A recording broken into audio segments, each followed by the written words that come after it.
Hello guys, in today's video I'm gonna show you how to fix Genshin Impact.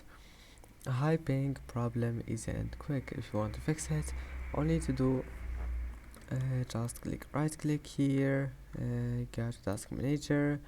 Now just make sure Genshin Impact is running and then go to details. Now scroll down until you find Genshin Impact. Now as you see, Genshin Impact is not running in my PC.